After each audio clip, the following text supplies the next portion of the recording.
The Visitor at 3 a.m. intro. It was exactly 3 a.m. when someone knocked on the cabin door. 3 slow knocks. A knock that would become the last thing Jake ever heard. But story deep in the forests of Montana, there stood an old wooden cabin surrounded by miles of darkness. The nearest town was over 20 miles away. Jake Wilson lived there alone. He enjoyed the silence, the isolation, and the peace that came with living far from civilization. One cold, winter night, the wind howled through the trees while snow covered the ground outside. Jake went to bed around midnight. Everything was quiet.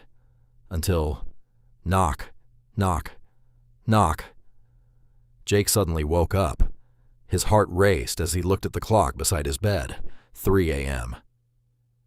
He sat up and listened. The cabin was silent. Maybe it was just a tree branch hitting the wall. Jake lay back down. Then it happened again. Knock, knock, knock. This time it was louder. Someone was definitely at the door.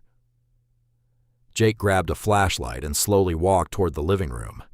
Looking through the window beside the door, he saw a tall figure standing outside. Completely still, not moving, not speaking, just staring at the cabin. Jake swallowed nervously. "Who's there?" he shouted. A soft voice replied from outside. "Please, help me." The voice sounded strange, almost unnatural. Jake reached for the door handle, but before opening it, he glanced at the security monitor connected to the camera outside. His blood turned cold. The camera showed an empty porch. No one was there. Yet through the window, he could still see the figure standing outside. Jake stepped back. If the camera couldn't see anyone, then who was standing at his door? A few moments later, the voice spoke again. "Jake, open the door." Jake froze. He had never told anyone his name. No one should have known he was there. The knocking started again. Knock, knock, knock. This time, the entire cabin seemed to shake. Jake quickly grabbed his phone. No signal. The storm outside had knocked out all communication. The lights flickered. Once. Twice. Then darkness filled the cabin.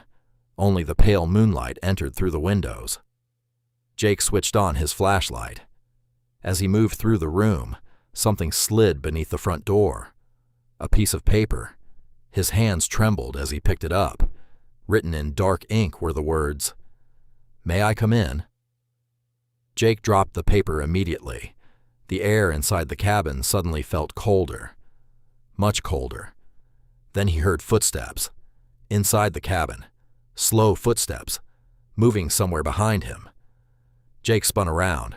Nobody was there. The flashlight beam swept across the walls. Empty. Nothing.